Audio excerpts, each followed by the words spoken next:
Quatrième participant maintenant. J'appelle Olivier Gazile de Polytechnique Montréal pour la thèse « Design et synthèse de matériaux hybrides polymères nanoparticules métalliques pour des applications en catalyse et en intensification ».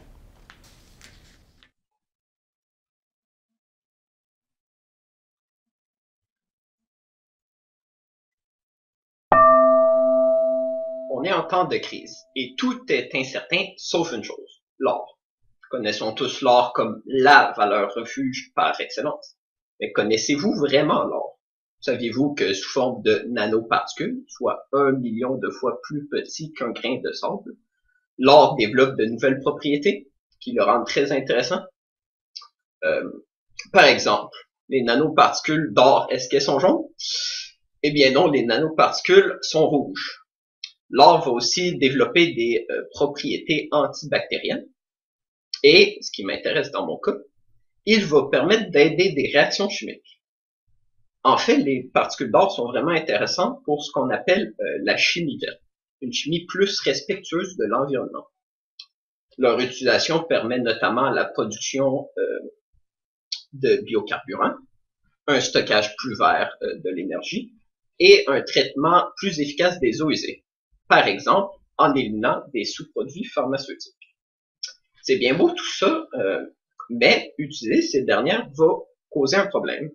Et c'est résoudre cette problématique-là qui va être le sujet de ma thèse. En fait, pour les particules d'or, imaginez que je mélange du sable dans de l'eau, sous l'action de la gravité, les particules de sable vont se déposer dans le fond.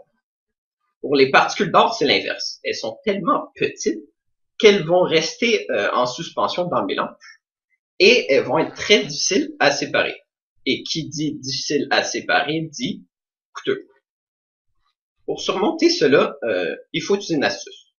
Pour vous présenter celle-ci, je vais vous poser une question. Avez-vous déjà eu des poches ou une sacoche pleine dans laquelle vous cherchez un objet? Si vous êtes comme moi, ça doit vous arriver tout le temps. Imaginez maintenant que vous avez plusieurs clés individuelles dans tout ce bordel-là et que vous voulez en trouver une bonne. Ce serait l'enfer de trouver la bonne à chaque fois.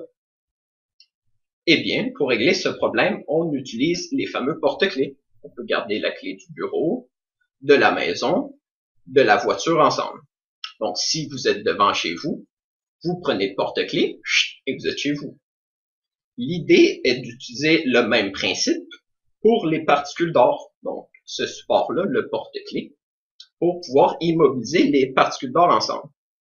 J'ai fixé les particules d'or, par exemple, sur une éponge de cuisine, l'exemple le plus parlant que je peux utiliser.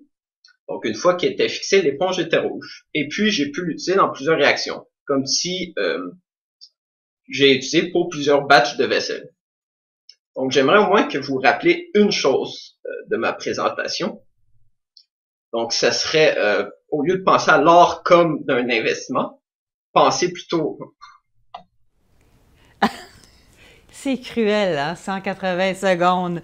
Mais on va retenir l'intérêt de cette présentation et le porte-clés pour ces particules d'or. Merci beaucoup, Olivier.